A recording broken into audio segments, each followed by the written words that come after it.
Salud. Eso es el hijo mío que está por aquí estornudando. Buenas tardes.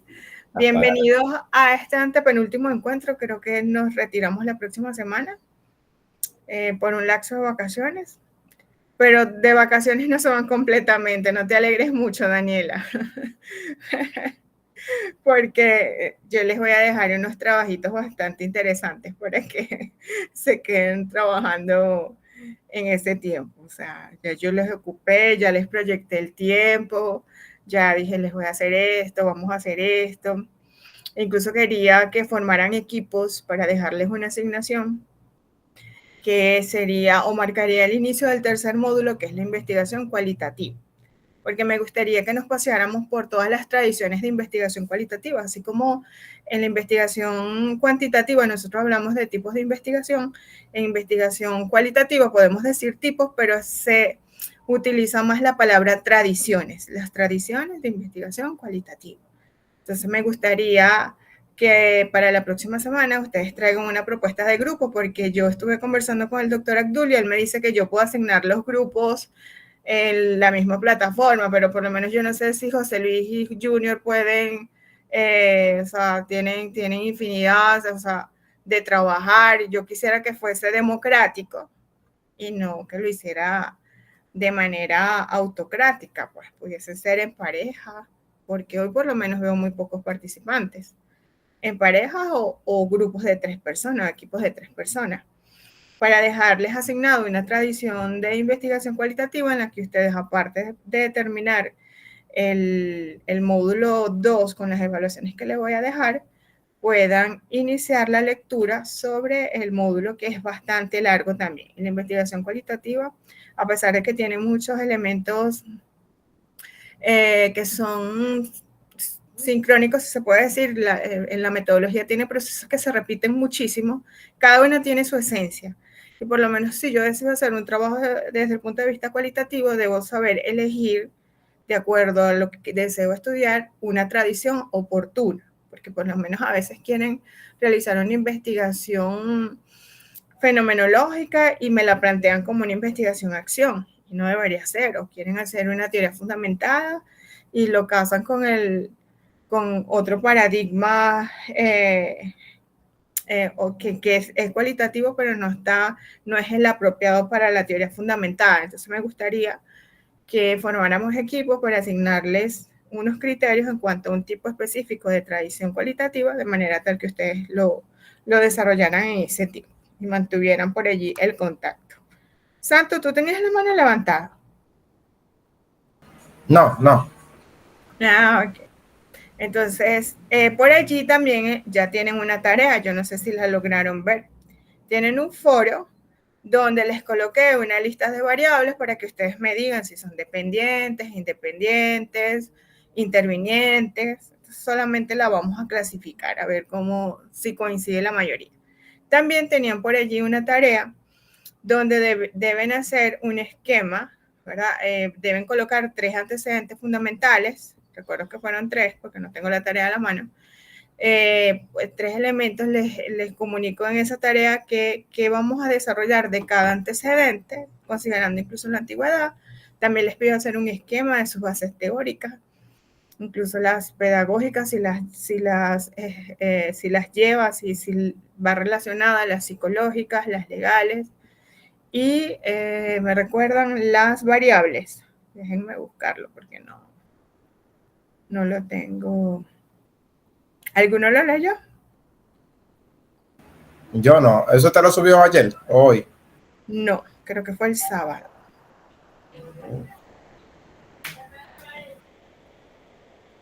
El sábado santo, ya lleva varios días por allí. Entonces, la próxima tarea, ustedes tienen hasta el 18, creo que les coloqué la entrega de esta tarea, y para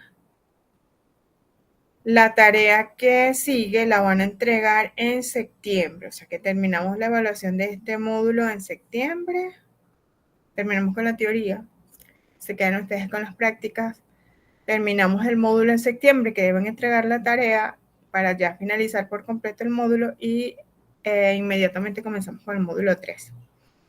Entonces les voy a mostrar la tarea por aquellos como Santo que no lo han podido ver. Y por si hay algún elemento que ustedes consideren es dudoso y poder explicarlo. Ok, esta es la tarea, el contenido es el mismo del módulo. Fíjense que es un ejercicio práctico de investigación. En este ejercicio práctico ustedes van a trabajar como ya lo hicimos con planteamiento de problemas, que debo felicitarlos porque han hecho un buen trabajo. Me llamó mucho la atención que hay unos trabajos realizados con IA. Incluso uno lo tuve que definitivamente aplazar porque era demasiado evidente el uso de la inteligencia artificial. Yo no estoy en contra del uso de la inteligencia artificial. En un principio decía que hasta que yo pudiera pensar no iba a utilizarla. Sin embargo, haciendo varios cursos en cuanto al apoyo que nos puede dar para generar las preguntas de un cuestionario, para trabajar con el Atlas TI, que es una herramienta para el procesamiento de datos cualitativos. Pues si bien es cierto, aligera mucho el trabajo, porque a veces nosotros tenemos múltiples responsabilidades y podemos pedirle la ayuda a la IA en algún elemento. Incluso en Venezuela no es permitido el uso, están bloqueados por la dirección IP, o sea, no puedes acceder, ustedes creo que tienen mayor apertura. Pero cuando le pregunté a la misma IA, este trabajo fue hecho con IA, pues me dijo, es hecho con IA. Y me dio un porcentaje bastante alto de lo que correspondía a humano y a IA. Entonces, como yo no me niego a que lo hagan realmente porque se pueden ayudar, les puede ayudar a organizar las ideas, que la investigación no es fácil, pero traten de ustedes colocarle o de estructurarla, tomar la idea y estructurarla de acuerdo a Santos, a José Luis, a Junior, a Valen. ¿Y porque qué pasa con la inteligencia artificial? Ella tiene un patrón de redacción que el que lo utiliza, o sea, como doctor, con la experiencia que he leído, yo creo que ya he leído más de 100 trabajos de tesis, más o menos, en menos de un año. Tú conoces los estilos de redacción. Cuando hay una redacción muy elaborada, ya tú te das cuenta de que esa redacción no pertenece al estudiante. Me llama la atención la redacción que tiene, porque hasta la persona que yo he visto aquí, que se desenvuelve mejor en investigación, el grupo de personas que aquí ha tenido ciertas ventajas, que veo que realmente se mueven bien en el área de investigación, ha tenido alguna sugerencia.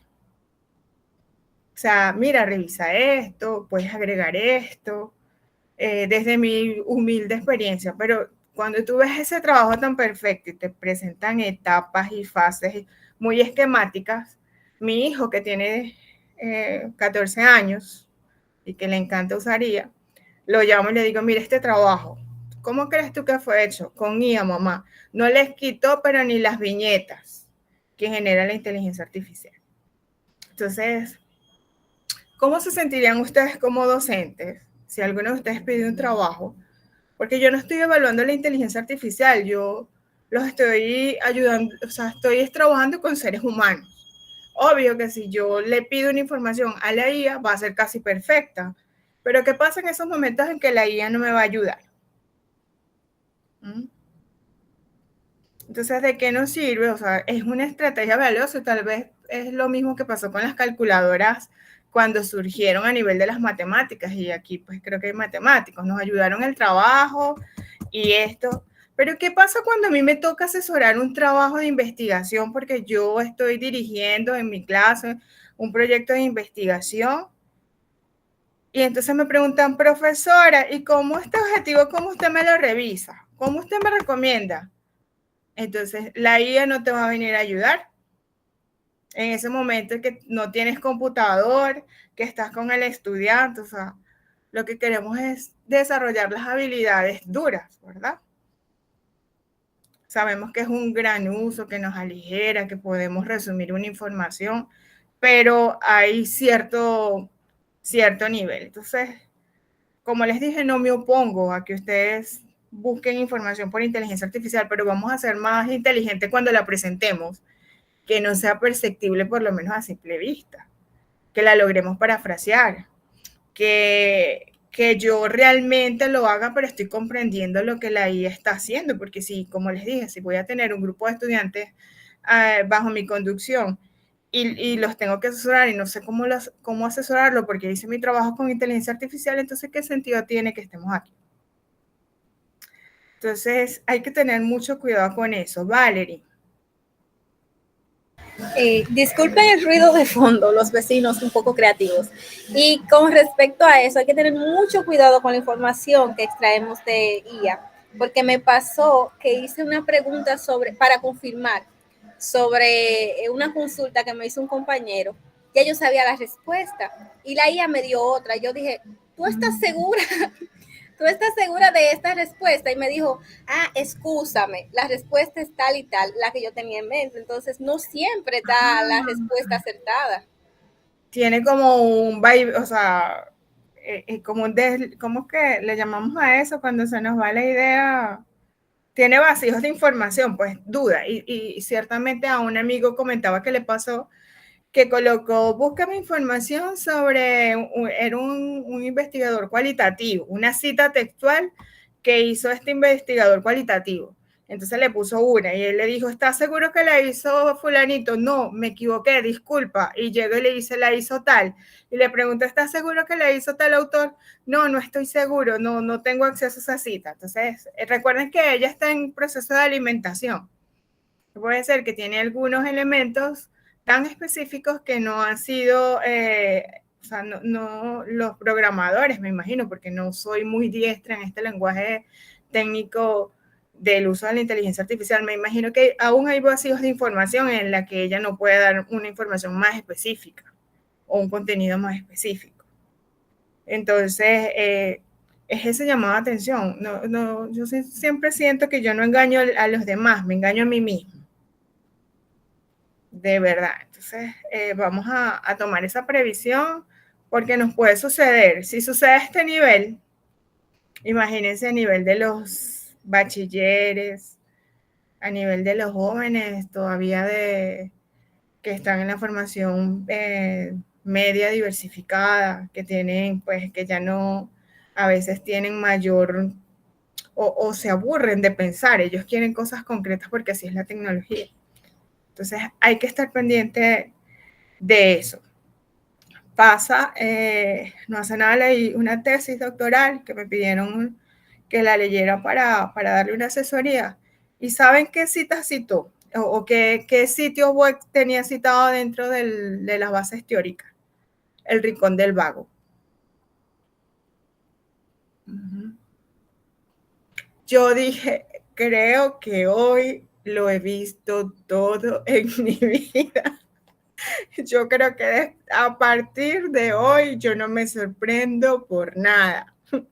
Creo que he visto todo en este mundo. ¿Por qué? Porque que a una tesis doctoral un investigador me cita el Rincón del Vago dentro de una base teórica, creo que lo vi todo. Y nos reímos, pero ¿saben qué? Eso es increíble. O sea, ¿dónde está el tutor de esa tesis? Pensé que ibas a decir Wikipedia, no. Pero Rincón del Vago. El Rincón del Vago. Según el Rincón del Vago, yo, Dios mío, de verdad que menos mal que a mí solo me mandaron a darle una mirada porque no era parte del jurado, pero yo creo que me iba a desmayar. Caí como Condorito, no sé si ustedes alguna vez vieron a ese personaje de la historia Condorito que caía así como para atrás, daba la vuelta canera, así. Entonces, ¿qué pasa? Hay que realmente mejorar nuestras prácticas y ser sinceros. Si necesito leer un poquito más, leo un poquito más. Si tengo esta deficiencia en esta situación, pues pregunto y me informo. No tengo necesidad. Yo he dicho que mientras yo misma pueda pensar, evitaré el uso de la IA, porque creo que ya eso sería lo último, que yo trabaje nada más por producir un material y no salga de mi huella de investigación. Es mi percepción, ustedes pueden tener otra, pero creo que hasta que nosotros podamos pensar y las máquinas no nos desplacen, la idea es seguir produciendo, porque tiene que haber una diferencia entre los dos elementos. Tal vez llegará un momento en que se fortalezca tanto el mundo de la tecnología y los robots que ya ni siquiera nosotros tenemos necesario y no tendremos trabajo. Pero mientras haya, vamos a tratar de ser imprescindibles, ¿verdad? De darle un valor a nuestra institución, un valor agregado, un valor que cada uno de ustedes tenga un camino a nivel de investigación del que ustedes se sientan orgullosos. No la IA no tiene sentimientos, eso es un... O sea, él mismo me dice, no hace nada, me hizo una respuesta y yo, ¿eres chico o chica? Y me puso, yo soy una herramienta, me respondió que él no tiene sentimientos, él no tiene ese calor de mi manera de ser, de mi redacción, de mi manera de investigar. Él hace un trabajo lineal. El calor a su investigación se la da a cada uno de ustedes, esa es su huella digital. Y pues traten de que eso se mantenga auténtico. Créanme que todos tenemos esa potencialidad. El mundo de la investigación, de verdad que yo le tuve miedo por muchos años, sobre todo lo que estaba más pequeñita en la universidad, porque ya yo hasta estoy a punto de jubilarme en el pedagógico, en mi universidad donde trabajo aquí en Venezuela. Y los primeros años le tenía mucho miedo, pero una vez que tú te sumerges y te vas formando, vale, ya te dan esas ganas de superarte. E inicié el doctorado y decía, no estudio más porque una tesis doctoral es increíblemente agotadora. Y después hice el postdoctorado. Entonces tú dices que nunca te cansas cuando algo te gusta. Entonces nosotros tenemos que trabajar en no hacernos indispensables en nuestro trabajo. No es que cualquier herramienta tecnológica nos pueda sustituir, porque si no va a llegar un momento en que no vamos a tener trabajo, es lo que yo pienso. Ok, sigamos. Pues les comentaba en las instrucciones que la tarea anterior trabajamos con los elementos esenciales iniciales que eran el título, la pregunta de investigación, los objetivos. Lo han hecho muy bien. Veo que pues han logrado concatenar la información con su intención de investigación y pues la mayoría obtuvo muy buen récord en esa primera evaluación. Ahora bien, la segunda, vamos a trabajar con el segundo capítulo, que es el que se corresponde con el marco teórico. Este módulo es muy extenso. Entonces, les he pedido inicialmente redactar 3 antecedentes elementales del estudio. ¿Qué vamos a considerar?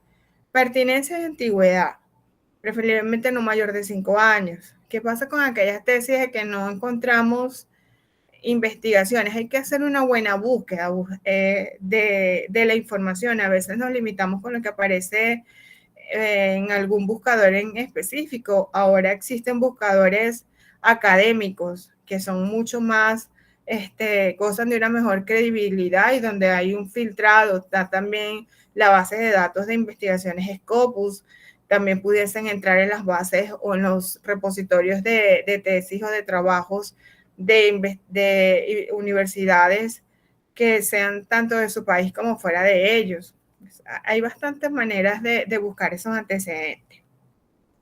¿Qué vamos a trabajar o qué le vamos a agregar a los antecedentes? Autor o autores, el título, el objetivo general, la descripción de la metodología y los resultados de una manera breve. Me van a agregar además un párrafo donde ustedes me discutan cómo manejan la variable de su investigación.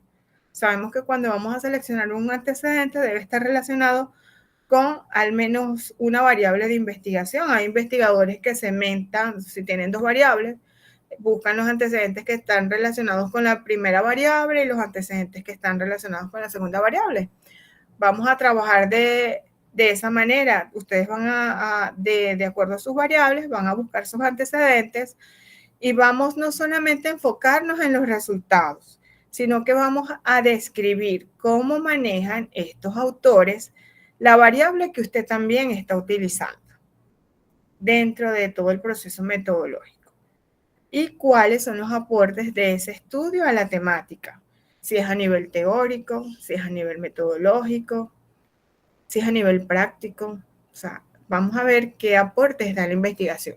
¿Por qué estos elementos? Porque a veces cuando estamos haciendo la revisión de antecedentes, solamente nos enfocamos en el título, el objetivo, la metodología y los resultados, pero no examinamos tan a fondo ese trabajo que nos llama o no es de curiosidad como investigador, o es una curiosidad como investigador ver cómo ellos, determinar cómo manejaron la variable que yo también estoy manejando, incluso por si hay alguna similitud y voy a utilizar el mismo instrumento que ellos utilizaron, si ese instrumento es tan confiable que yo incluso lo pueda utilizar, y además de explicar o explicarle al lector por qué ese antecedente es pertinente con el estudio y qué aportes generó en mi proceso de investigación.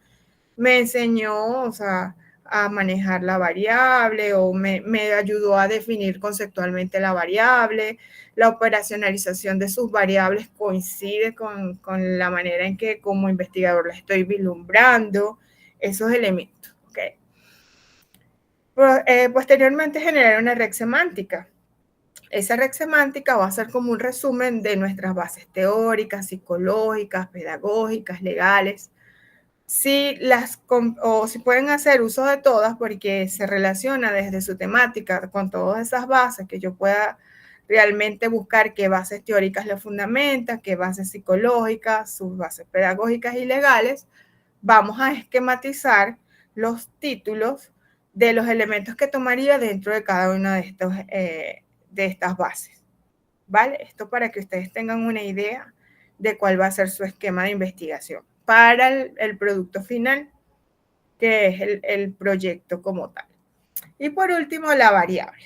De las variables vamos a definirla desde la manera conceptual y operacional.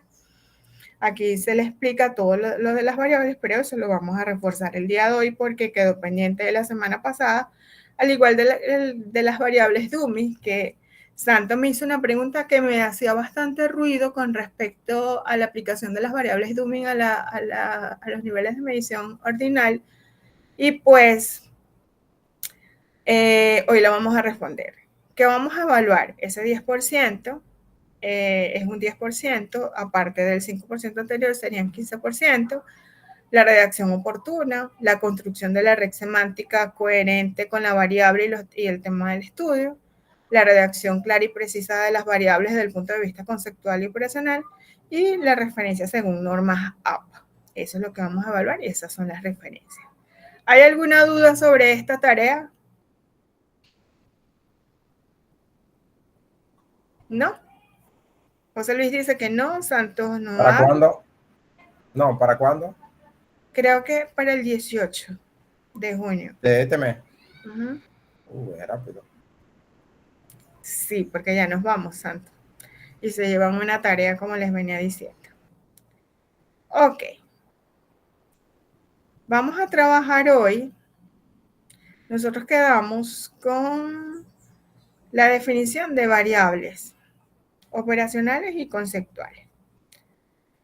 Yo la semana pasada también hablábamos de un elemento que quedó por allí por responder y eso nos desvió un poquito de esto de la definición conceptual y operacional, que me interesa que se lo lleven claro porque es parte de la tarea que tienen por allí. Entonces Sampieri, por ejemplo, nos dice que la definición conceptual va a definir las variables empleando otros técnicos. ¿Qué es esos otros términos? Es la concepción de los elementos fundamentales o estructurales de esa variable, cómo la percibo desde el punto de vista de significado. Cómo yo me aproximo a una definición conceptual. La revisión de la literatura me ayuda muchísimo a tener una idea clara de qué es para mí, por ejemplo, si yo estoy trabajando con inteligencia emocional y es una de mis variables, yo debo tener una definición conceptual que defina la manera en que como investigador la voy a concebir dentro del trabajo. Entonces, eso es lo que hago en la definición conceptual. Definitivamente explico desde el punto de vista de sus elementos estructurales, cómo la concibo, qué características, qué elementos, qué procesos, cómo la percibo dentro de la investigación. Esa investigación conceptual yo la puedo tomar de algún investigador. O sea, por ejemplo, si yo estoy trabajando con emociones, yo pudiese utilizar a Daniel Goleman, que es el que más se acerca a ese concepto, a ese constructo, o uno de los más reconocidos. Y pues, o a Vizquerra. Pudiese definirlo desde ellos dos, pero debo hacer la cita de que según Vizquerra, según Daniel Goleman, la inteligencia emocional es tal, tal, tal, tal. De esa manera, cuando yo estoy o quiero entender la forma en que el investigador concibe la variable, me voy a su definición conceptual. Ahora bien, la operacional no se parece a la variable, a la definición conceptual. ¿Por qué? Porque en la definición conceptual yo debo decir qué procedimiento, qué acción o qué camino metodológico yo voy a buscar para explicar o para recoger datos sobre esa variable. Entonces, el cambio se da en que allá la defino, pero aquí voy a informar cómo la voy a medir, qué acciones voy a realizar para obtener información sobre esa variable en específico. ¿Me hice entender? Una pregunta o comentario en torno a eso. Cuando le estoy entonces ya a nivel de redacción en mi investigación, no tengo que indicar ningún subtítulo, simplemente primero hablo de las descripciones según varios autores y luego presento mi definición conceptual de esa variable. Y ahí mismo, sin indicar ningún subtítulo, indico qué mecanismo e instrumento voy a utilizar para trabajar con ella.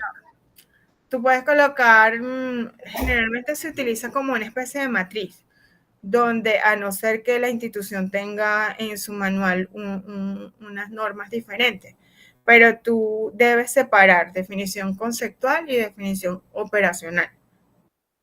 Lo ideal es colocar el subtítulo, eso ya es de forma, pero debe estar clara que una es la definición conceptual y la otra es la definición operacional. Ya vamos a ver la matriz para que veas. ¿Es un aporte o es una pregunta primero? Era pregunta. No, entonces lo ideal es colocar el subtítulo para que podamos, la variable, por ejemplo, la temperatura, definición conceptual, se define conceptualmente como el grado de frío o calor que tenga un cuerpo, por ejemplo. Y si la puedo definir sin autor, si tengo que, según fulanito de tal, es tal de tal, tal, tal. Ahora bien, definición conceptual. Operacionalmente se entiende como el valor obtenido al utilizar el termómetro en varias mediciones en el día. O sea, es el protocolo de investigación, la ruta o el camino metodológico que estás utilizando para medir la variable como tal. Entonces, lo ideal es segmentarle y yo vamos a ver un cuadro de operacionalización de la variable para que ustedes más o menos tengan la idea cómo generalmente se presenta en un informe de investigación. O cuáles son los pasos para operacionalizar una variable. Indicar la variable medir, conceptualizar la variable, establecer las dimensiones. Fíjense que la variable generalmente la veo en el título, en la pregunta, o sea, ya yo tengo una idea desde el título, la pregunta de investigación y el objetivo general de qué variable yo voy a medir. Pero en los objetivos específicos, que es el grupo de acciones que debo hacer para lograr el objetivo general, van a estar las dimensiones de las variables o los elementos que yo voy a considerar en la variable. Y de eso tenemos que estar muy claros. Así como también en una investigación cualitativa, las categorías las conozco en el propósito general y en los propósitos específicos escojo las subcategorías. En la investigación cuantitativa, el objetivo general me da idea de las variables, mientras que los objetivos específicos me da idea de las dimensiones de esa variable que yo voy a estudiar. encontrar los indicadores. Ya vamos a ver los indicadores más o menos en qué ítems, de qué manera la voy a operacionalizar o la voy a ejecutar. Determinar las escalas de las variables, los niveles de medición, si es nominal, ordinal, indicar los ítems y las posibles respuestas. Esto es según Hernández Sampieri. Ahora fíjense, yo les traje una tabla para que ustedes más o menos tengan idea de cómo se segmenta una variable, las dimensiones de las variables y los indicadores. Entonces, para la variable, por ejemplo, visión y calidad de vida, yo tengo 3 dimensiones. Quiere decir que uno de sus objetivos específicos busca determinar la esperanza de vida, el otro objetivo específico, el nivel educativo y por último, los ingresos económicos. Estos 3 objetivos específicos me van a ayudar a explicar la variable visión y calidad de vida. Pero, ¿qué elementos yo voy a considerar dentro de cada uno de ellos? Para esperanza de vida, entonces, los indicadores o los ítems que yo redacte en un instrumento en específico, por ejemplo, van a estar relacionados con promedio de edad, morbilidad, visión de esperanza de vida. Mientras que, por ejemplo, para ingresos económicos, yo voy a buscar la disponibilidad de vehículos, si el ingreso mensual, el tipo de vivienda. Estos serían los elementos que dentro de ingresos económicos yo voy a estudiar. Fíjense entonces cómo yo debo segmentar desde la variable macro, de construirla en elementos más pequeños y a su vez esas dimensiones en otros que yo pueda medir. Y la explicación de todos estos indicadores me va a dar una idea a mí de cómo está la visión de calidad de vida de la muestra en específico que yo estoy trabajando. Vamos a ver otro ejemplo. Espera que dé este ejemplo para ir a la sala. Por ejemplo, esta variable trabaja con el nivel de emoción expresada de los familiares de pacientes esquizofrénicos. Fíjense, el nivel de emoción de las personas que cuidan pacientes esquizofrénicos, familiares que cuidan pacientes esquizofrénicos. Ellos hacen una definición conceptual y dicen que es el nivel de emoción de los familiares de pacientes esquizofrénicos. Bueno, es la atmósfera emocional del ambiente que refleja el familiar del paciente esquizofrénico y que está compuesto por la crítica, la sobreprotección y la hostilidad. Porque dentro de esos niveles de emociones, los que más se notan en ellos son la crítica, cuando nosotros estamos cuidando un paciente que solamente lo criticamos. Algunas veces podemos tomar la sobreprotección, no te muevas, te vas a caer, no comas esto. U otros nos da tanta rabia cuidar a esa persona enferma porque nos cambió nuestro sentido de vida que somos hostiles. O sea, ellos hacen una aproximación de que esas son las emociones que más se sienten en un familiar que esté cuidando un paciente esquizofrénico. Ahora bien, en la definición operacional, ellos dicen que es el nivel, fíjense que ya hablan de nivel de crítica, hostilidad y sobreprotección que expresa un familiar responsable del cuidado del paciente esquizofrénico medido a través de un cuestionario. Fíjense que ya aquí hablamos de palabras más específicas que nos dan una idea de cómo van a establecer ese nivel. ¿Cómo van a establecer esos niveles? A través de un cuestionario. Entonces ya me están indicando la manera en que la van a operacionalizar. ¿Cuáles son las dimensiones de la variable? Ya aquí en la definición conceptual nos dan una idea. Es la crítica, la hostilidad y la sobreprotección. Ahora bien, dentro de la crítica, ¿qué indicadores le van a dar a ellos? Les van a permitir evaluar esa emoción crítica. Ok, ellos van a redactar ítems para evaluación negativa del comportamiento del paciente, la expresión de desagrado o molestia ante la aparición de signos de enfermedad.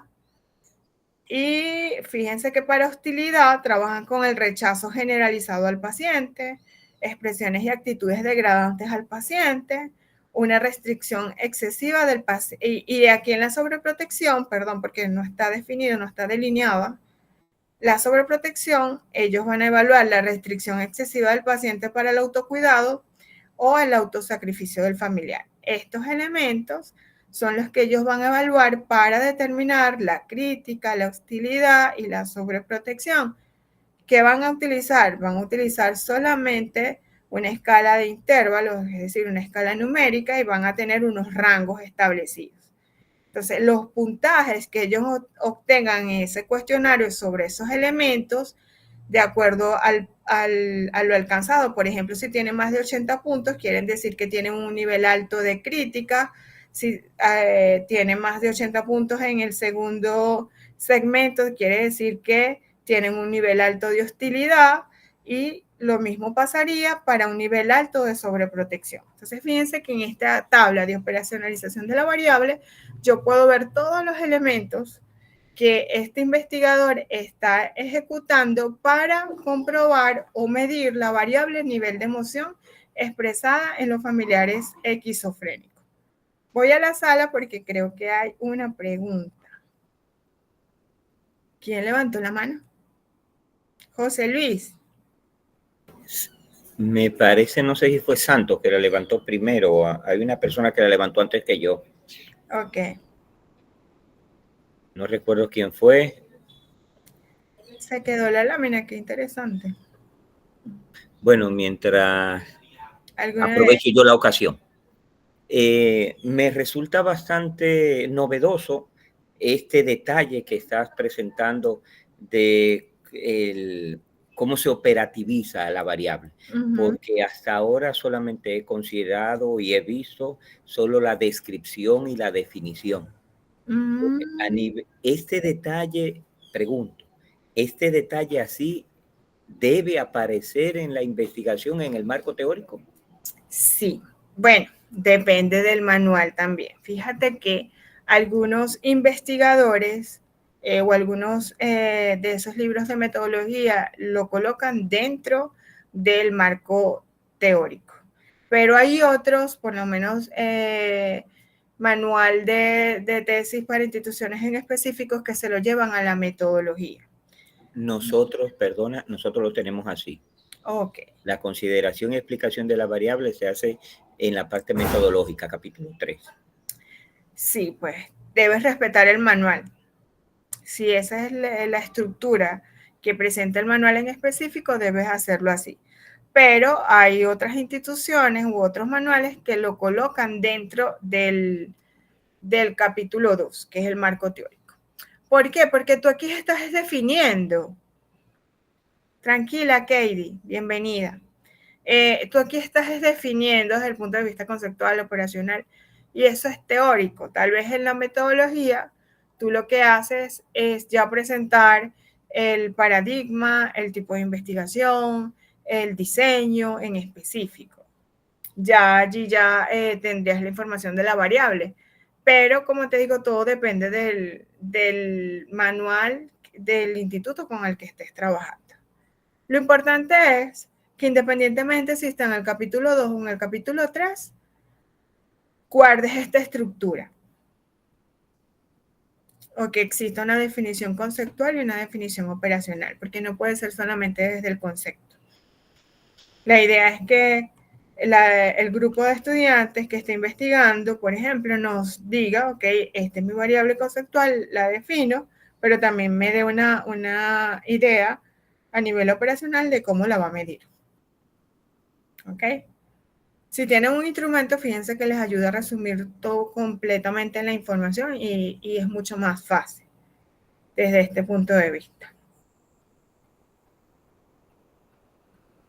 Este detalle o esquema que nos presenta, ¿según qué autor es? No recuerdo el año, déjame buscarlo. Creo que, no, lo construí yo de un trabajo. Ok, pero ninguno de estos elementos... Porque tengo varias presentaciones del mismo tema, pero lo hice de un trabajo en específico. Pero lo tomé. Lo que quiero indicar, esto es, digamos, estándar, no puede faltarme a la hora de presentar operativamente mi variable, no me puede faltar ninguno de estos elementos que están aquí. No, deberías tener sus dimensiones, dependiendo también de la variable, José Luis, porque, por ejemplo, si yo voy a aplicar un instrumento,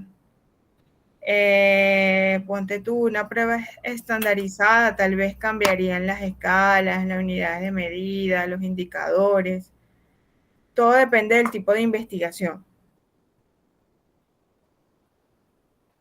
Sí, pero es muy interesante, de hecho, agregar el nivel de escala de medición o el nivel de medición, si es ordinal, nominal, intervalar o incluso de razón, para que tengamos una idea de cómo ellos lo van a definir. ¿Por qué? Porque si por lo menos apareciese escala ordinal, yo sé que, por ejemplo, allí no trabajaría con puntajes, sino con una escala tipo Likert, por ejemplo. Santos, te escuchamos. Entonces, de esta manera, tú tienes de una forma resumida un cuadro donde ya están las dimensiones, los indicadores, los puntajes e incluso los rangos que como investigador van a ellos a determinar para tener información o medir la variable, por ejemplo, en este caso, nivel de emoción. Santo.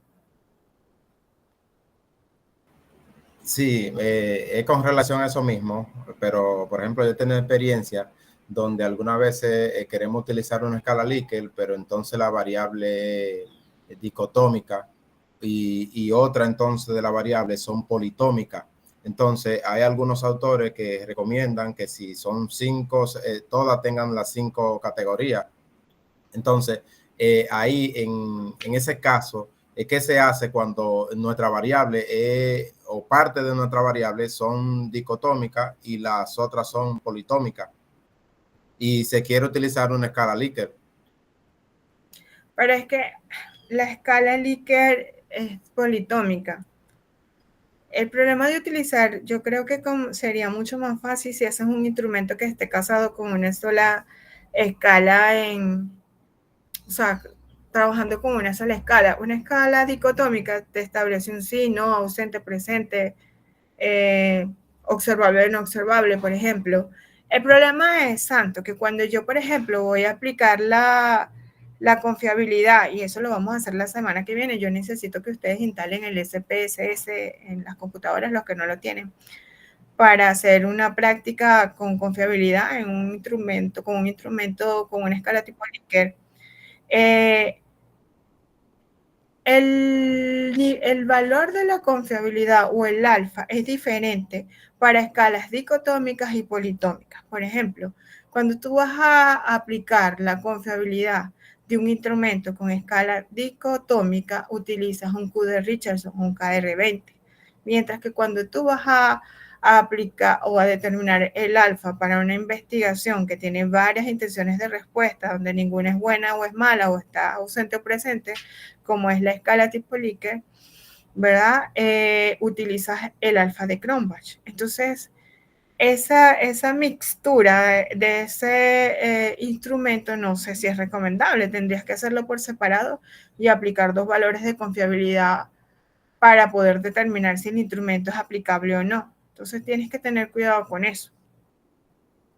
Sí, yo estoy completamente de acuerdo con usted. Sin embargo, cuando se generan las variables que son propias del estudio, tú no puedes controlar eso de que sea dicotómica o politómica, dependiendo.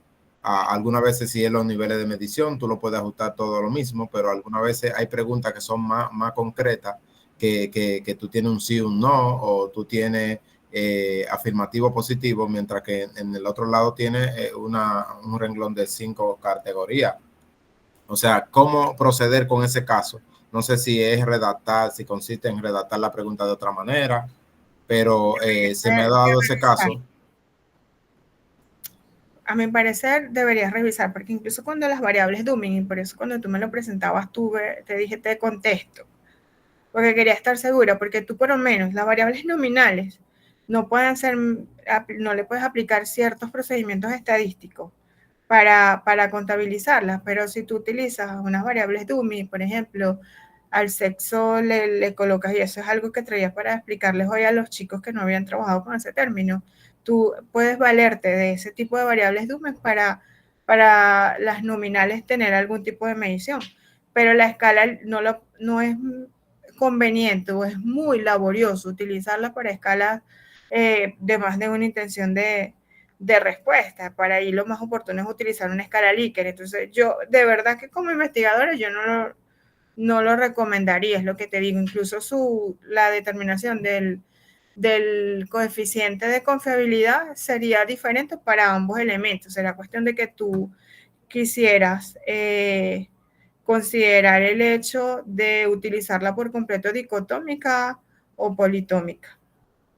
Pero a mí, como no me gusta, esa mixtura a mí no me gustaría, en realidad. Trataría de encuadrarla, de que sea diferente.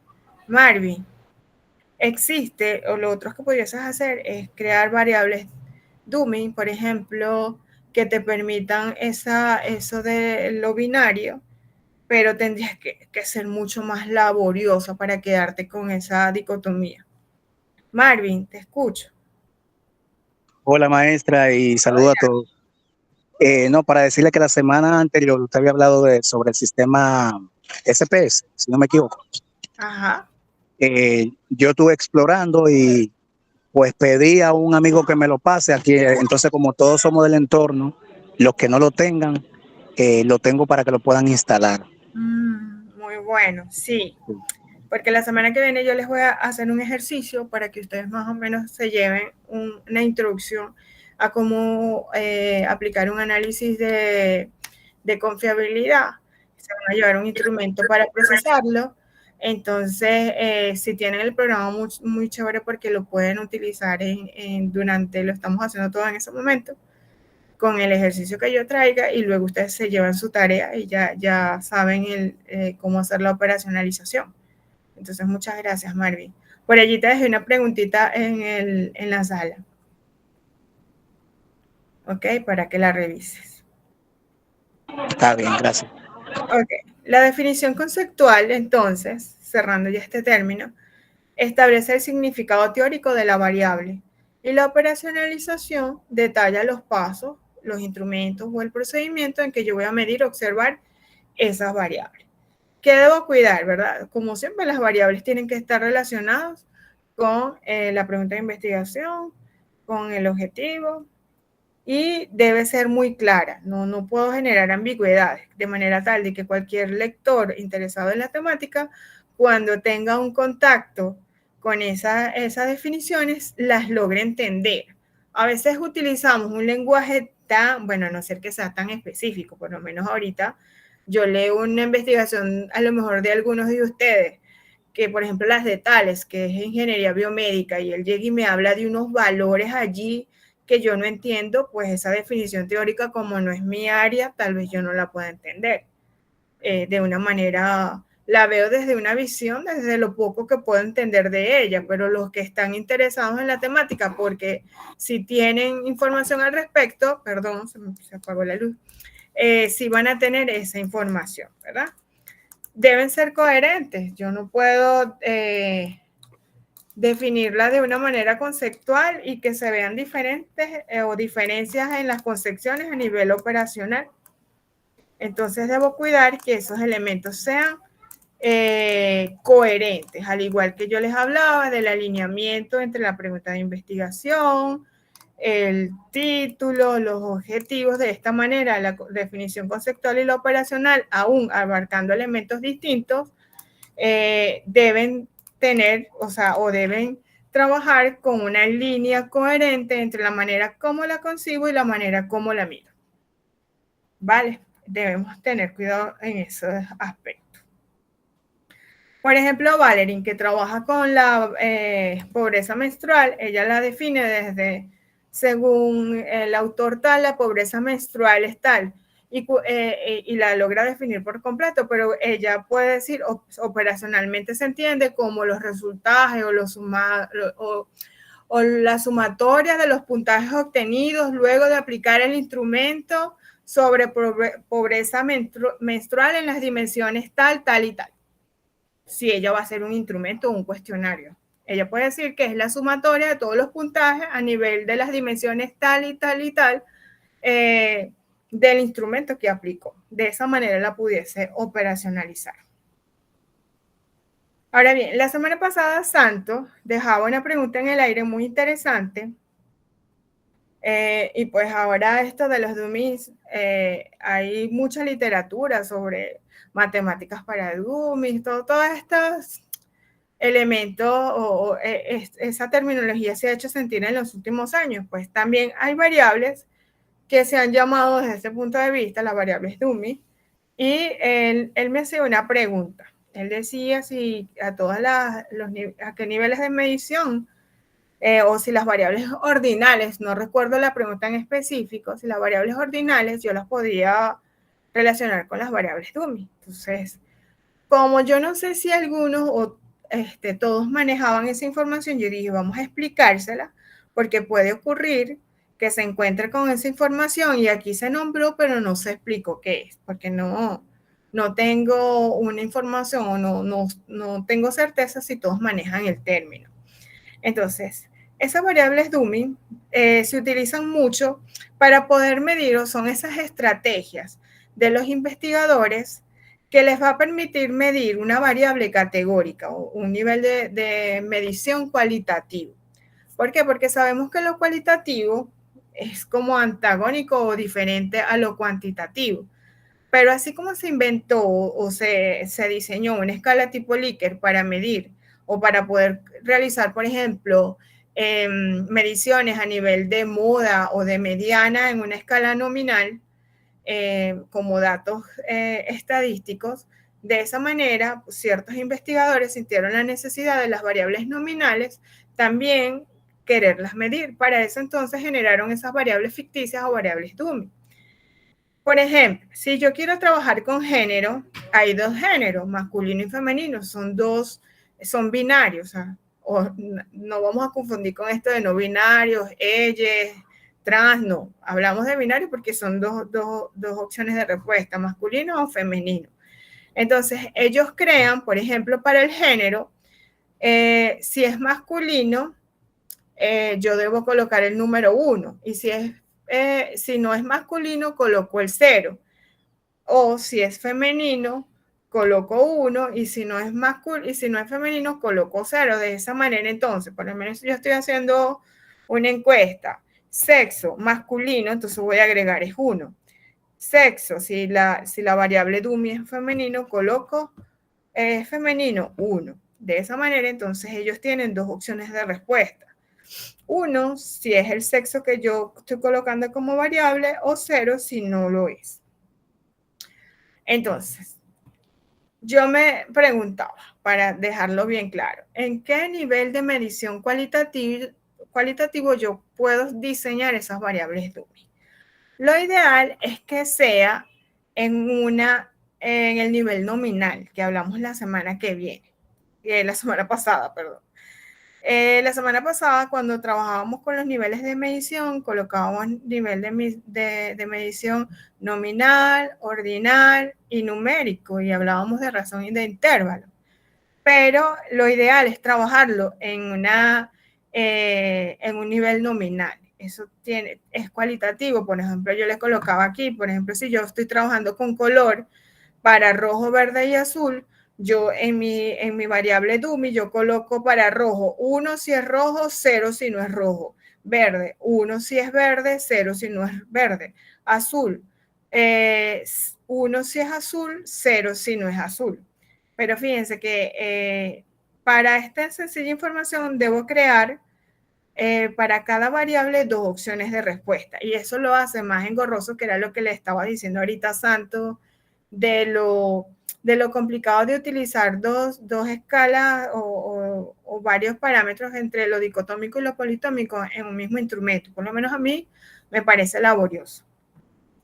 Entonces, esas variables que yo creo como investigador tienen la intencionalidad de utilizarse con fines estadísticos, porque en realidad yo, por ejemplo, si voy a trabajar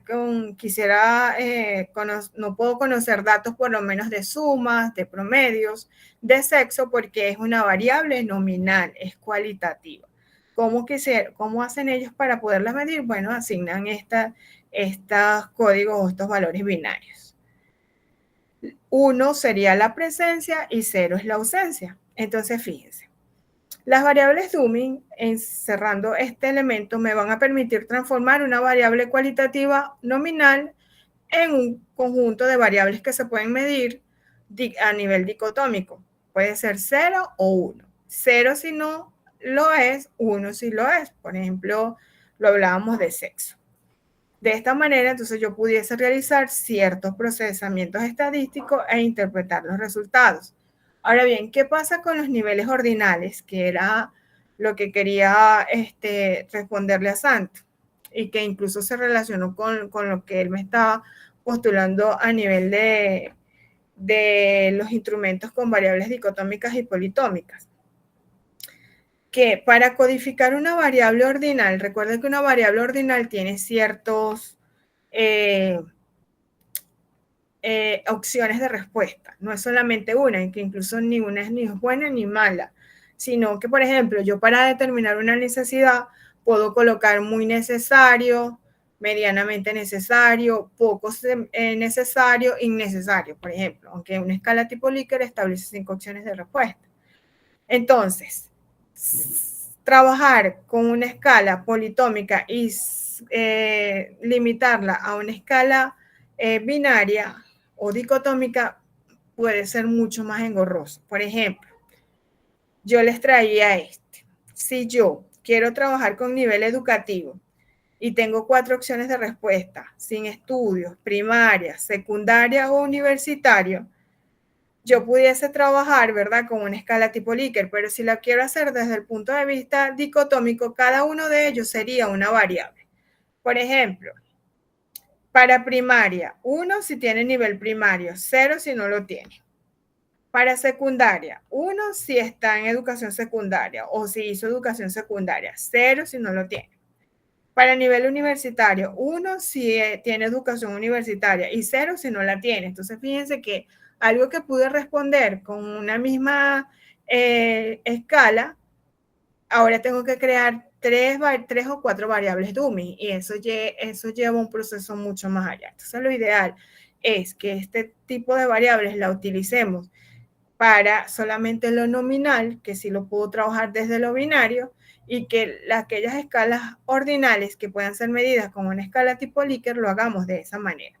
Entonces yo concluía que definiendo la escala tipo Likert, pues es una escala de medición ordinal, fue diseñada para esto o ha sido diseñada para esto, tiene una serie de enunciados y cada encuestado selecciona una respuesta de acuerdo a lo que él considera correcta. Como les dije, generalmente se maneja 5 opciones como mínimo.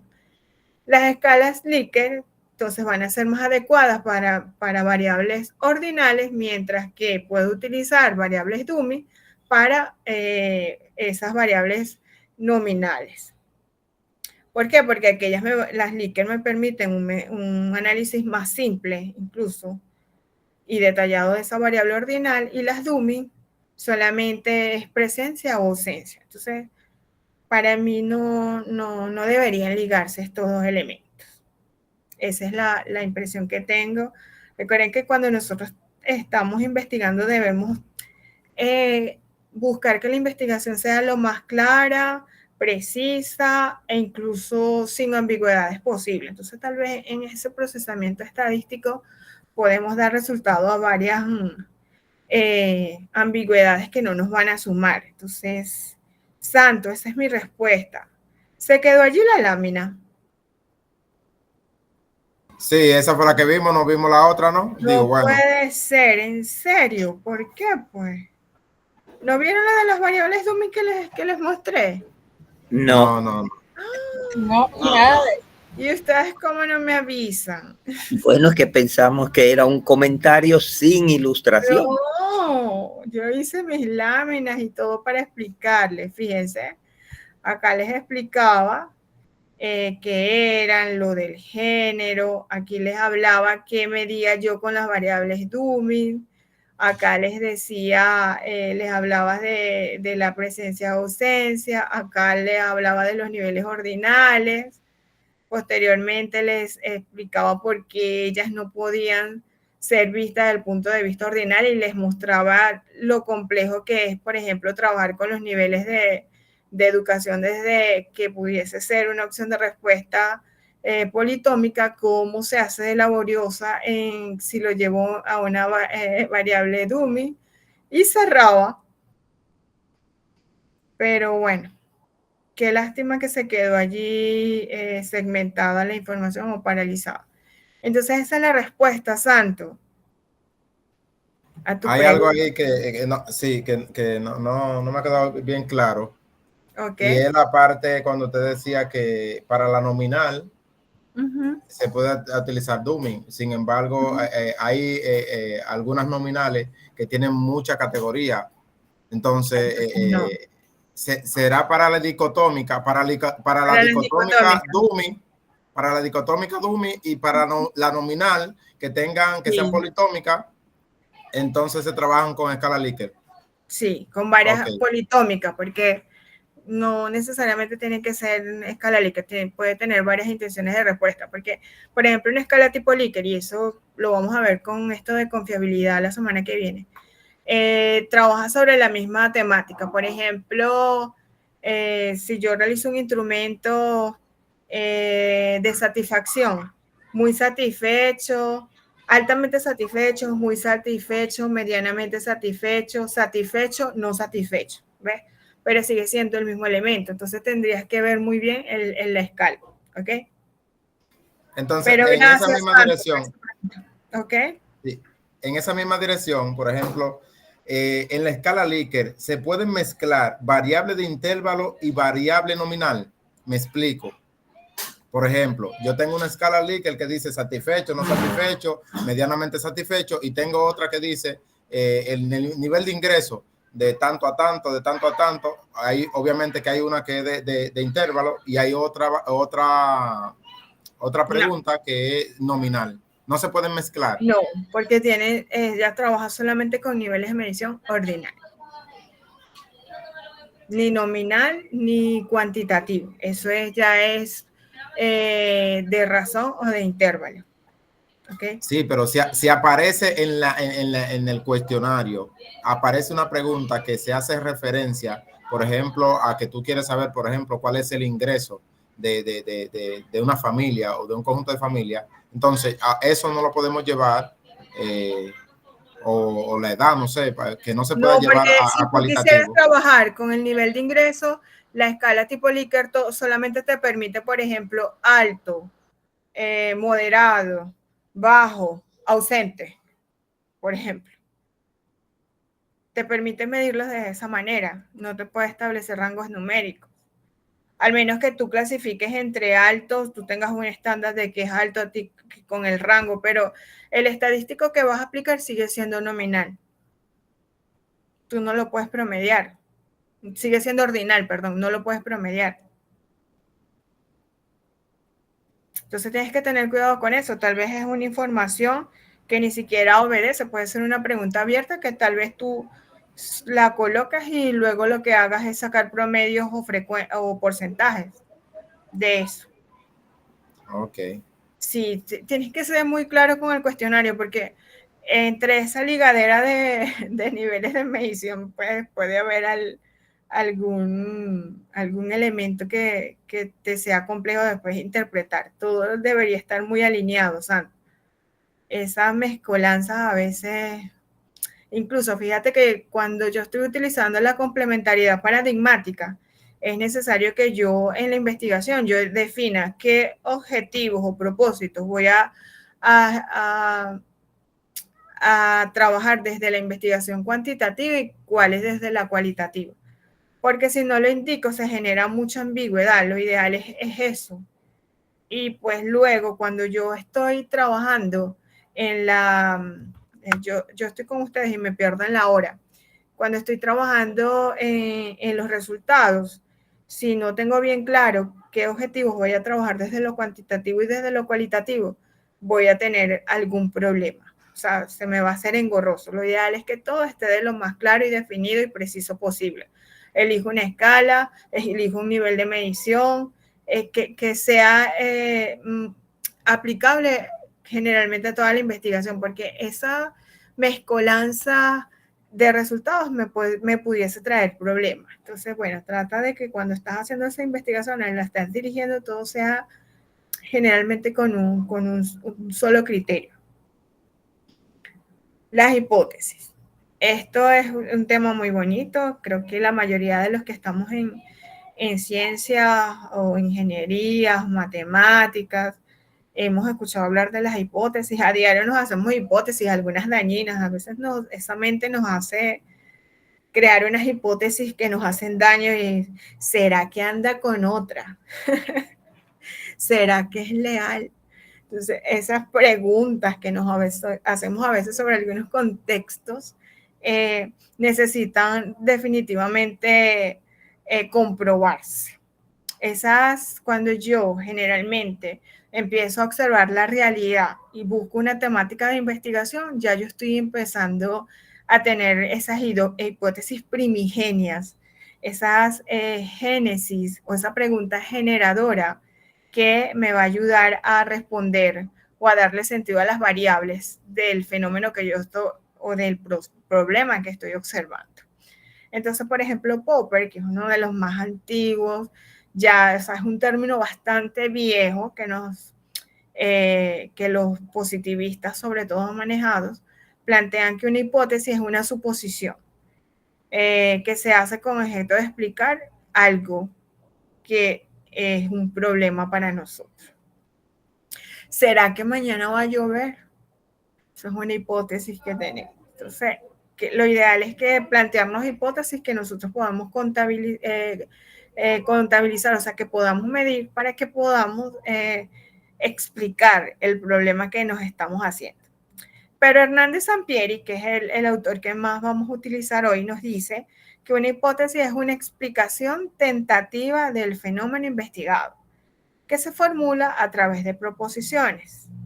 Cerrando un poquito esto, podemos decir que las hipótesis vienen a ser proposiciones o supuestos, suposiciones, que nos plantean una posible explicación. ¿Será que si caliento un plástico en específico se derrite? Por ejemplo, viendo algo muy que tal vez puede ser totalmente falso. Entonces, existen unas clasificaciones para la hipótesis. Por ejemplo, Kerlinger nos decía que era un enunciado conjetural donde se relacionaban dos o más variables. Quiere decir entonces que existe o que así como el título, la pregunta de investigación, los objetivos y las variables estaban relacionados, las hipótesis también deben estar alineadas con esta coherencia investigativa. Entonces yo decía, me hacía la pregunta, yo decía, si ellos me preguntan si las hipótesis están relacionadas con la pregunta de investigación, yo, bueno, vamos a responderle. Primero, ¿quién es o qué es la pregunta de investigación? La pregunta de investigación surge de cuando nosotros estamos en ese proceso de visualización del problema que deseamos estudiar y nos hacemos esa pregunta. ¿Será que la pobreza menstrual está presente en tales zonas específicas en estudiantes o en jóvenes de tal edad? Por ejemplo, ella se hizo esa pregunta o escuchó el término, se cuestionó ciertos elementos y decidió que ese era el problema que ella quería estudiar.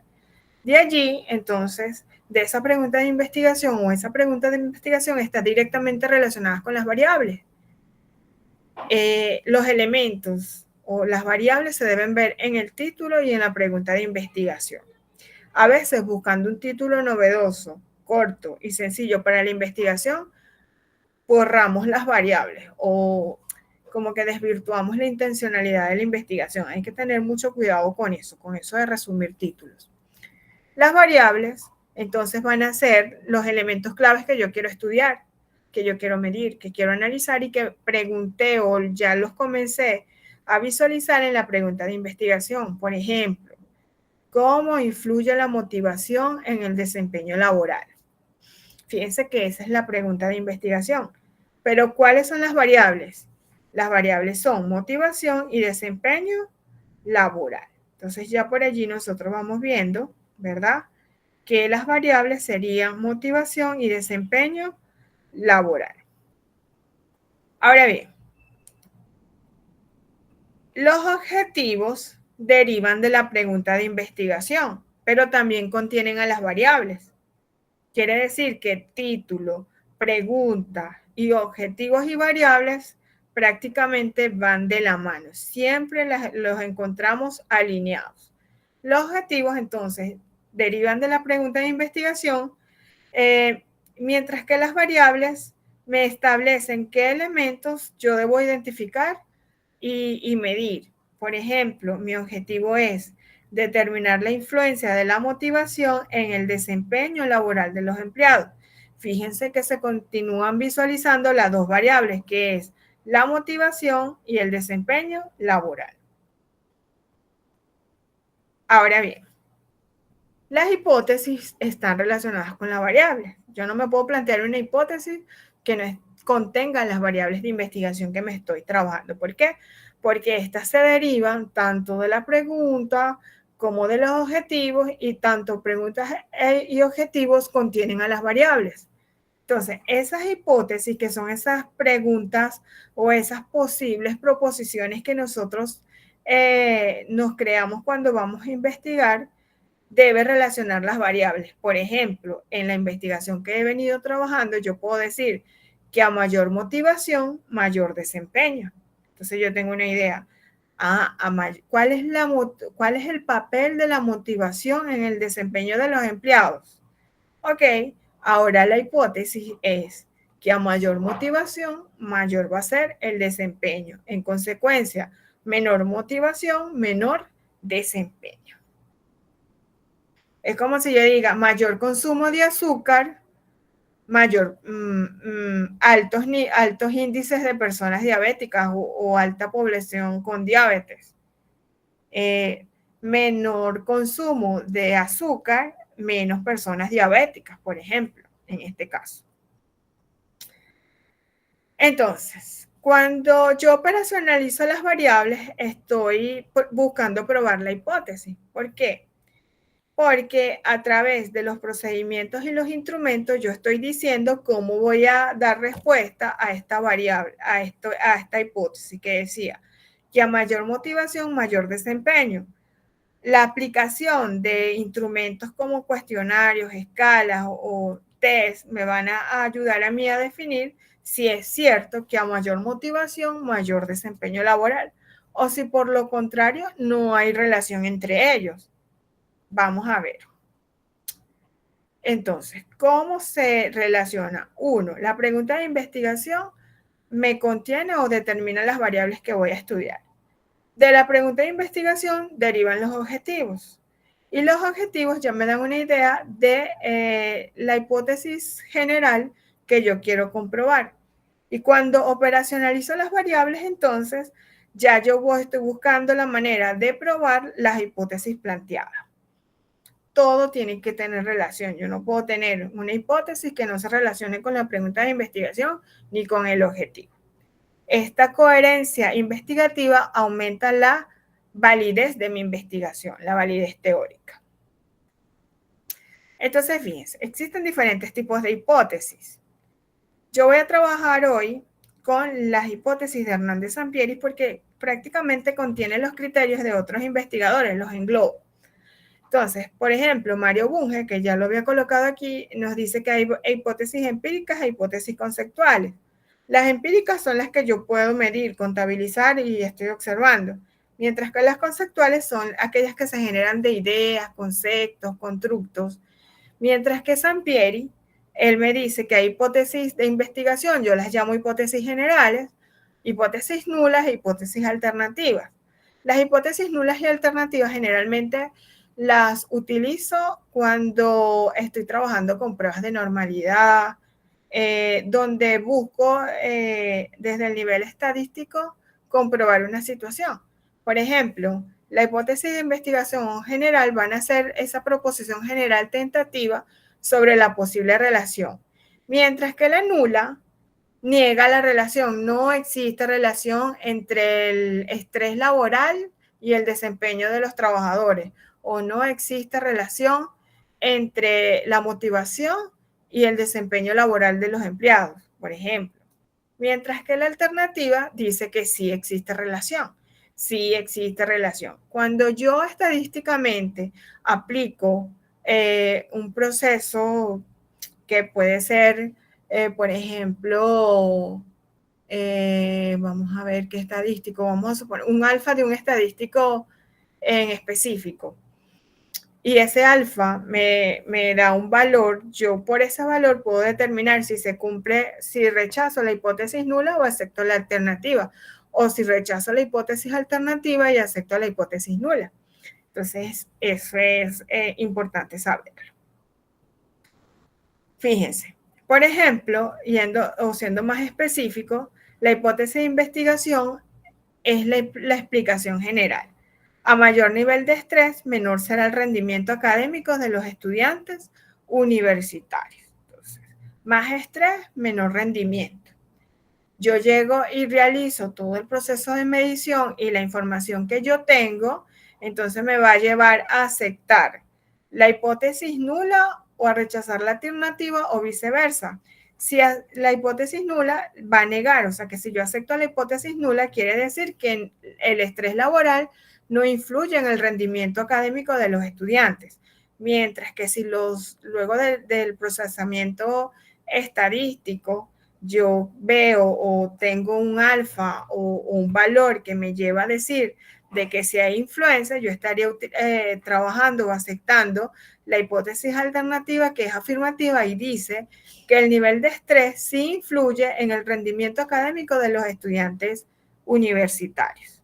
Quiere decir que las hipótesis nulas y alternativas, las nulas aceptan o rechazan, tanto las nulas como las alternativas, aceptan o rechazan en función del resultado. Pero esto, como les dije, generalmente es estadística inferencial. No se hace con estadística descriptiva, sino que hay unos procesamientos a nivel de estadística inferencial y mediante los resultados del alfa, cuando yo estoy trabajando con esos cálculos estadísticos en específico, es que yo voy a saber si acepto la hipótesis nula o la alternativa. Ahora bien, él menciona otros tipos de hipótesis. Las hipótesis descriptivas, muy relacionadas con estudios descriptivos, las correlacionales y las causales. Las descriptivas van a trabajar solamente con propiedades, rasgos de un fenómeno analizado. No establecen si se acepta uno o se rechaza la otra, sencillamente se establece una propiedad, una premisa que se relaciona con estas propiedades. Las correlacionales van a trabajar relación, eso lo sabemos, entre dos o más variables, mientras que las causales, como su nombre lo indica, trabaja con causa y efecto. Entonces ya les traje 3 ejercicios para que nosotros determinemos cuál de estas hipótesis es descriptiva, cuál es correlacional y cuál es causal. A ver, veamos la primera. Dice, la mayoría de los empleados de la empresa XYZ perciben un ambiente laboral positivo. Les pregunto, ¿es descriptiva, es correlacional o es causal? En mi caso creo que es descriptiva. Para mí también, la entiendo descriptiva. Exactamente, es descriptiva. Ahora vamos con la segunda. Dice, la implementación de un programa de incentivos económicos aumentará la productividad laboral de los trabajadores. Correlacional. Correlacional también. Correlacional. Ok, y fíjense, existe una relación positiva entre el nivel de autoestima y el rendimiento académico en estudiantes de secundaria. Correlacional. Para mí esa era la correlacional. A ver. Existe una relación positiva entre el nivel de estima y el rendimiento. No, eso es causal. ¿Por qué? Eso es causal. ¿Por qué es causal? O porque ahí dice que algo produce como consecuencia otra cuestión. Ahí dice que una relación positiva entre el nivel de autoestima produce un rendimiento académico en los estudiantes de secundaria. O sea, que la causa original de que sea un buen rendimiento académico es esa, es una autoestima. Es una autoestima positiva. Ok, ¿por qué es correlacional? Porque a mi parecer existe una relación entre el nivel de autoestima y el rendimiento académico de los estudiantes. Para mí es más de relación que de causa y efecto. Sí. Ahora vean la implementación de un programa. Esa sí es causal, porque se está implementando un programa y a causa de eso vamos a tener el efecto que es la productividad laboral. Exactamente. Muy bien. Fíjense que aquí la relación, la palabra clave era relación. Y cuando yo estoy trabajando en una hipótesis correlacional, voy a establecer relaciones. Existe una relación positiva entre el nivel de autoestima y el rendimiento académico. O sea que no hay dependencia. No. Okay. Bueno, existe una relación. Allí no me está diciendo si este tiene efecto sobre el otro. No me está diciendo si la relación, bueno, dice que es positiva, pero no me da mayor detalle. En cambio, aquí me dice que el programa de incentivos aumenta la productividad laboral. Entonces ahí está la causa. ¿Cuál es la causa del aumento? El programa de incentivos. De programas de incentivos económicos. Sin embargo, profe, nosotros creemos que también la otra es causal, porque si tú aumentas el nivel de autoestima y tienes un mejor rendimiento académico, o sea que esa, aunque se puede ver relacional, también se pudiera trabajar desde el punto de vista de casualidad. Depende de la relación. Exactamente. Puedes redactarla para que parezca más causal que correlacional. Dependiendo, ¿ok? Pero sí, fíjense que están muy cercanas, muy cercanas en la redacción. Entonces, eso es lo que genera confusión. Sin embargo, fíjense que en un primer momento la mayoría coincidió cuál era la descriptiva. ¿Por qué? Porque simplemente estaba especificando una propiedad. Cuando yo estoy trabajando la relación entre dos o más elementos, entre esa relación puede haber una causa y un efecto. O sea, que pudiese existir posiciones de investigadores en las que una hipótesis correlacional y una hipótesis causal pueden llegar a ser la misma. ¿Ok? Entonces, fíjense, para comprobar las hipótesis correlacionales y causales, debo hacer un estadístico. Mientras que para las descriptivas, debo hacer solamente un análisis de frecuencia, medidas centrales. En aquellas, debo utilizar, por ejemplo, el índice de correlación de Pearson o Spearman. Debo saber cuándo voy a aplicar Pearson, cuándo voy a aplicar Spearman. Eso es estadística inferencial. Mientras que en una investigación descriptiva, solamente voy a utilizar medidas de tendencia central, mediana, moda, suma, si estoy trabajando con solamente elementos numéricos, y mediana y moda si estoy trabajando con niveles nominales, moda, y ordinales, mediana y modo. Entonces, allí veo la sencillez del estudio. Un estudio descriptivo solamente trabaja con frecuencias, porcentaje y tendencia central, mientras que los estudios correlacionales y causales sí se trabaja con un índice de correlación, que va a depender del alfa, si es Pearson, o de la cantidad incluso de entrevistados o de número de la muestra. O sea, si voy a aplicar Pearson y Spearman, si n es superior a un número o inferior a un número. Entonces ya yo por ahí tendría una idea de qué índice de correlación voy a aplicar. Entonces, ¿cómo redactar las hipótesis? Ya estamos cerrando. Pues deben estar formuladas como todo, de manera clara, concisa y sin ambigüedad. Esto lo hemos mantenido desde el inicio. 2, derivarse de la pregunta de investigación, estar alineados tanto con los objetivos como con las variables. Se deben relacionar con la operacionalización de la variable, porque a través de la operacionalización de la variable yo la voy a medir. Debo indicar si la relación que voy a establecer es positiva o negativa, si acepto o rechazo, si existe relación o no existe relación, si estoy trabajando con la nula y la alternativa. Debo poder medirla, si no, no puede ser vista como una hipótesis. No deben reflejar las creencias personales. A veces nosotros tenemos posturas personales que nos llevan a redactarlas. No, debe estar alineados con el título, los objetivos, la pregunta de investigación y las variables. Y se redactan en futuro. será, tendrá, aumentará, se relacionará. Y generalmente son oraciones simples como, por ejemplo, a mayor nivel de X, mayor será el nivel de Y, por ejemplo. A mayor estrés, mayor depresión, niveles o mayores niveles de depresión, por ejemplo. Sí. O sea, siempre están concatenados de esa manera. Y estas son las referencias que vamos a trabajar. Entonces, fíjense, hoy sí nos dio tiempo de... ¿Podría poner las referencias, profesora? ¿Cómo?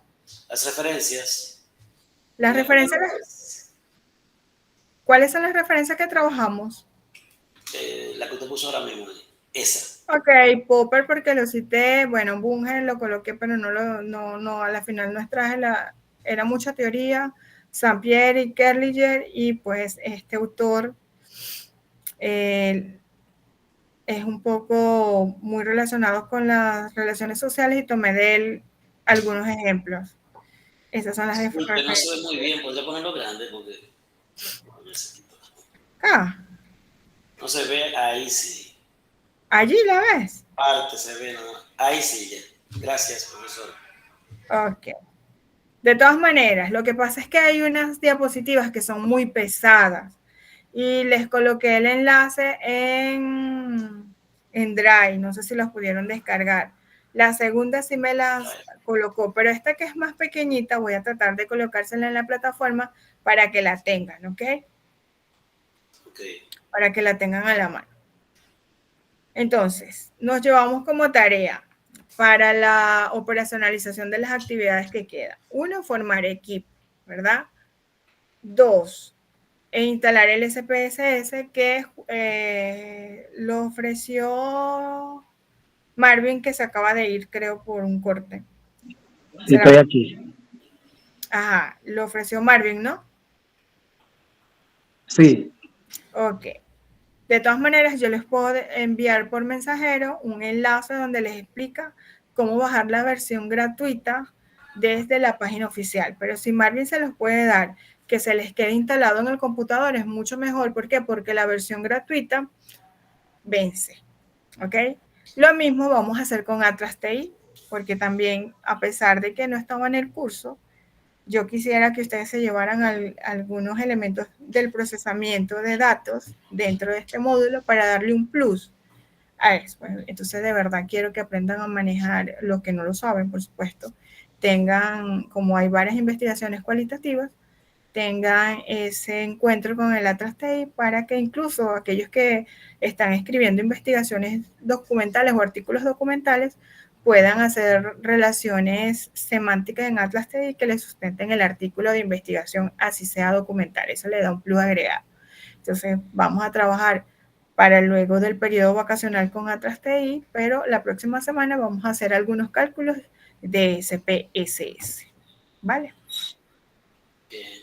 Entonces se llevan esa tarea. Recuerden entonces que tienen otra tarea en la plataforma y que hay otro foro de participación donde tienen unas variables que ustedes tienen que clasificar desde el punto de vista si son dependientes, independientes o intervinientes. Daniela, te escucho. ¿De cuántos miembros van a ser los grupos? Puede ser en parejas o grupos de 3. Ok. Marvin. Maestra, disculpe que como tuve el corte, entonces me moví, pero no sé en qué consiste. Si va a estar en la plataforma para saber ¿Qué? lo de la división de los grupos y la tarea correspondiente. ¿Puedo generar un foro para que ustedes coloquen allí los grupos? Sí, pero el instructivo, ¿cuál es? No, todavía no les he formado la tarea. Ah, perfecto, eso es lo que quería saber. Okay. Está bien. Ese trabajo en grupo lo podemos hacer para que ustedes pueden trabajar el alfa de Cronbach en grupo generando los resultados del SPSS. También vamos a trabajar la próxima semana como es población y muestra y algo de metodología. Podemos aplicar varias fórmulas para que ustedes aprendan a calcular las muestras para poblaciones finitas. Hagamos ese ejercicio de manera tal que a veces nos ocurre que tenemos esa complejidad para calcular muestras, y ese procesamiento ustedes lo pueden hacer en equipo y entregan esa tarea en equipo para este módulo. Les asigno una tradición cualitativa que se van a ir llevando para ir trabajándola o desarrollándola, que va a ser ya para el inicio del módulo siguiente, que es investigación cualitativa, Marvin. ¿Ok? Perfecto. Vale, ¿qué les pareció la clase de hoy? Muy bonita, muy interesante. ¿Sí? Sí, claro que sí. Qué bueno. Excelente. Katie, te escuchamos. Me pareció bien, a pesar de que entré un poquito tarde, pues el ambiente fue muy agradable. Qué bueno, la grabación les queda allí, ¿verdad? Ya creo que tienen todas las grabaciones allí. Para aquellos que llegaron un poquito tarde, que quieren trabajar con algunos elementos que no escucharon, va a estar allí en la plataforma en los próximos días, ¿ok? Bueno, entonces feliz descanso, feliz noche, nos vemos el próximo martes, hacemos un compartir, traemos la torta, las arepas, los refrescos. El bizcocho le toca a Luna. No, él trae los zancudos, ¿no? Nosotros le tocan las picaderas. Pues bueno, nos vemos el próximo martes. Bendiciones. Feliz noche. Feliz noche para todos. Feliz noche.